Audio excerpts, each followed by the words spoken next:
Hello and welcome everyone. आज हम लोग पढ़ेंगे टोसिस। टोसिस क्या होता है, सिम्टम क्या होते हैं, ट्रीटमेंट क्या होगा, कॉज क्या होगा, ये सब हम लोग जानेंगे।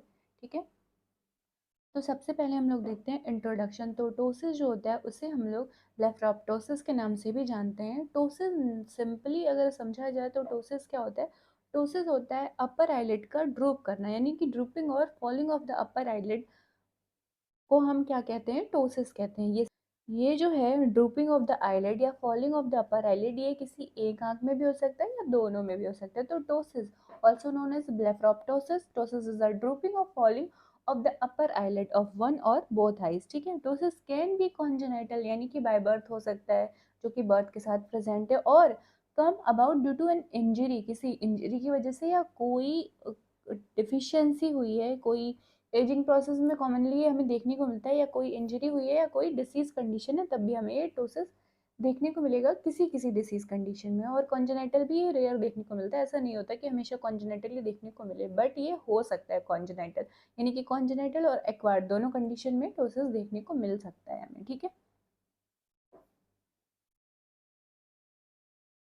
टोसिस हम देख सकते हैं इन पिक्चर्स में। तो ये नॉर्मल आई है और ये क्या है, यहाँ पर टोसिस हमें देखने को मिल रहा है, यानी कि अपर आईलिड ड्रॉप कर गई है। यहाँ सेम यही कंडीशन है कि ये नॉर्मल आई है और यहाँ पर अपर आईलिड ड्रॉप कर गई है। ठीक है, तो ये क्या है, इमेजेस है जिससे हम पहचान सकते हैं कि किस में टोसिस हुआ है और किस में नहीं। तो ये नॉर्मल आई है और ये इसमें क्या है, टोसिस देखने को मिल रही है हमें। ठीक है, अब देखते हैं हम लोग सिम्टम ऑफ टोसिस क्या क्या हो सकते हैं। तो सबसे पहले जो हमें देखने को मिलता है, जो मोस्ट ऑब्वियस साइन होता है टोसिस का, उसे क्या कहते हैं, dropping of the upper eyelid, यानी कि अपर आईलिड ड्रॉप कर रही है, वही होती है टोसिस। ठीक है, अदर सिम्टम में हमें क्या क्या देखने को मिलेगा कि क्लोजिंग में, यानी कि आई क्लोज करने में, ब्लिंक करने में उसे डिफिकल्टी होगी। ठीक है, आंसू निकलेंगे, यानी कि टीयरिंग देखने को मिलेगी, आंखों में थकान होगी, आई फटीग देखने को मिलेगा, ट्रबल सीइंग, यानी कि देखने में उसे दिक्कतें होंगी। दिक्कतें क्यों होंगी, क्योंकि वो उसकी आईलिड ड्रॉप करी हुई हैं पर्सन की। तो जब वो उसकी आईलिड प्रॉपरली ऐसे ड्रॉप है तो वो देख कैसे पाएगा, जब वो अपने सर को पीछे की तरफ करेगा तब वो देख पाएगा। ठीक है, तो because of this a person may tilt their head back in order to see under the eyelid, ताकि वो आईलिड झुकी हुई है फिर भी वो प्रॉपरली देख सके। ठीक है, डबल या ब्लड डबल या ब्लड विजन देखने को मिलेगा, जो कि विजन डिसऑर्डर्स होते हैं या डिस्टॉर्टेड विजन देखने को मिल सकते हैं हमें। ठीक है, आई स्ट्रेन देखने को मिलेगा, और साथ ही साथ कई बार हेडक होता है, डिजीनेस देखने को मिलती है। ये क्या है, सिम्टम्स हैं ये टोसिस के। ठीक है, अब कॉज क्या क्या हो सकता है टोसिस का। एक तो मसल वीकनेस होगी, जिसकी वजह से क्या हो रहा है, मसल ड्रॉप कर रही है, यानी कि आईलिड की मसल जो है वो वीक हो रही है, जिसकी वजह से वो ड्रॉप कर रही है। दूसरा क्या होगा, कोई नर्व में प्रॉब्लम आ रही है जिसकी वजह से ऐसा हो रहा है। तो जो कॉज होंगे वो क्या क्या होंगे, lid that drop from ptosis are usually related to either of following, यानी कि दो रीजंस हो सकते हैं। An eye muscle that weakened can't raise the lid enough, मतलब इतनी वीक हो गई है कि वो लिड को ऊपर उठा के ही नहीं रख पा रही है, मसल इतनी ज्यादा वीक हो गई है। दूसरा, कोई नर्व इम्पेयरमेंट हो गया है या कि नर्व इंजरी हुई है, जिसकी वजह से वो मसल क्या हो रही है, वीक हो रही है, प्रॉपरली सिग्नल रिसीव नहीं कर पा रही। ठीक है, impairment of the nerve that signals the eyelid muscles. ठीक है, eye muscle can be weak by a structural problem from birth or may acquire these over time.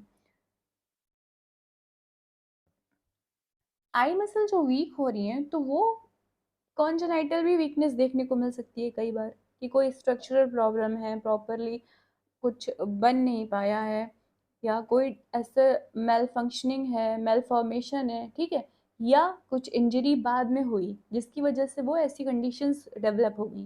ठीक है, तो eye muscle can be weakened by structural problem from birth or may acquire these over time condition such as mitochondrial myopathy. अब mitochondrial myopathy क्या होता है, mitochondrial myopathy में क्या होता है, वीकनेस ऑफ मसल्स हमें देखने को मिलती है। ठीक है, माइटोकॉन्ड्रियल मायोपैथी में हमें वीकनेस ऑफ मसल देखने को मिलती है। मायोटोनिक डिस्ट्रॉफी में भी हमें ऐसी कंडीशंस देखने को मिलती हैं which affect the muscle cell, जिसकी वजह से क्या होती है, मसल वीक हो रही है तो मसल सेल्स तो अफेक्ट होंगी, कैन कॉज वीकनेस, और sometimes there can be problem with the tendon attach to the muscle. तो ये जो है वो कॉज हो सकते हैं मसल वीकनेस के। और नर्व इम्पेयरमेंट में भी कुछ कॉज होंगे, तो the nerve themselves can be the problem, यानी कि जो हमारी आई को सप्लाई हो रही है नर्व, उसमें प्रॉब्लम आ गई है, जिसकी वजह से क्या हो रहा है, ये प्रॉब्लम डेवलप हो रही है। तो the nerve themselves can be the problem. The third cranial nerve जो हमारी होती है, थर्ड क्रेनियल नर्व, जिसे क्या कहते हैं, ऑक्यूलोमोटर, ठीक है। ऑक्यूलोमोटर हमारी आई को सप्लाई करती है, ठीक है। Is responsible for the movement of the four I muscle. Four I muscle का मूवमेंट हमारी जो थर्ड क्रेनियल नर्व है वो करवाती है, ठीक है। Including the position of the upper eyelid, यानी कि अपर आईलिड का कंट्रोल कौन कर रहा है, थर्ड क्रेनियल नर्व जो कि ऑक्यूलोमोटर, ठीक है। If this is affected by a third nerve palsy, nerve palsy मतलब क्या हो रहा है, पैरालिसिस हो रही है नर्व की, तो उसे हम क्या कहेंगे, नर्व पाल्सी कहेंगे। Where the nerve does not operate as it should, or perhaps, or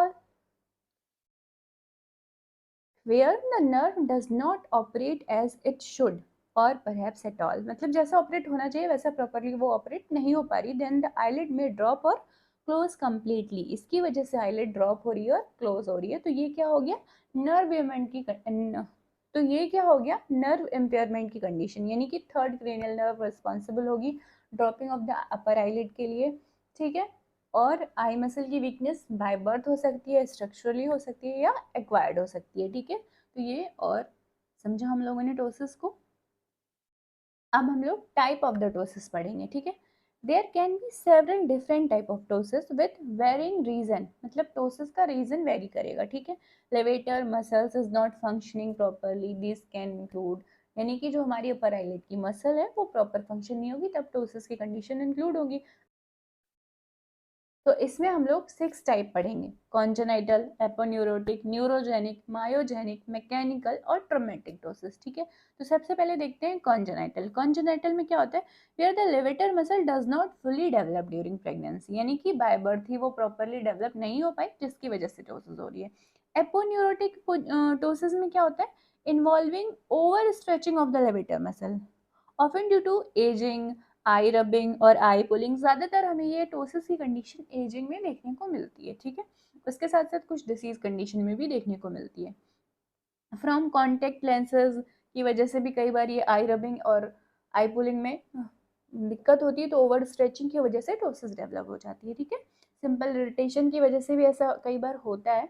neurogenic ptosis में क्या होगा, नर्व इश्यूज आएंगे, ठीक है, associated with nerve issue that affect the eye muscle such as third nerve palsy. Third nerve palsy मतलब third nerve में क्या हो रहा है, हमारी जो थर्ड क्रेनियल नर्व है उसमें क्या हो रहा है, उसमें पैरालिसिस हो रही है, उसी को हम लोग थर्ड नर्व पाल्सी कहेंगे। Which can leave the upper eyelid partially और फुली क्लोज्ड, या तो वो पार्शियली क्लोज हो रहा है या वो फुली क्लोज हो रहा है, उसी की वजह से थर्ड नर्व में इम्पेयरमेंट हो रहा है। मायोजेनिक यानी कि मसल वीकनेस हो रही है, ठीक है। Myogenic ptosis from muscle weakness associated with a systemic disorder such as some kind of muscular dystrophy, ठीक है। मैकेनिकल टोसिस में क्या हो रहा है, where something on the lid such as a mass, यानी कि कोई ग्रोथ हो गई, लाइक वर्ट हो गया है आईलेट के ऊपर, तो वो ओवरलोड हो रही है और उसकी वजह से वो ड्रॉप आउट कर रही है, ठीक है, इन विंगिंग इट डाउन। ट्रोमेटिक में कोई इंजरी है, डायरेक्टली लेवेटर मसल पे हुई है, यानी कि अपर आईलेट पे, और वो टोसिस कॉज कर रही है उसकी वजह से, occurring when the levator muscle is injured, ठीक है। तो ये टाइप ऑफ टोसिस हो गया। अब ट्रीटमेंट क्या होता है, तो जो ट्रीटमेंट होगा डोसेस का, तो उसमें हम लोग या तो मेडिकेशन देंगे, स्टार्टिंग में मेडिकेशन देंगे, उसके बाद हम लोग अगर वो कंट्रोल नहीं हो रही है तो सर्जरी पे जाएंगे, ठीक है। तो दो तरीके से हम लोग ट्रीट कर सकते हैं, विद मेडिकेशन और द विद सर्जरी, ओके। अब कुछ हम लोग इसमें एडिशनल पॉइंट देखेंगे, होम्योपैथिक थेरेप्टिक्स। तो हम लोग क्या क्या दे सकते हैं टोसिस, तो टोसिस हो रही है मसल वीकनेस से, may be structural may be acquired, यानी कि इंजरी की वजह से हो रही है, और नर्व इम्पेयरमेंट से।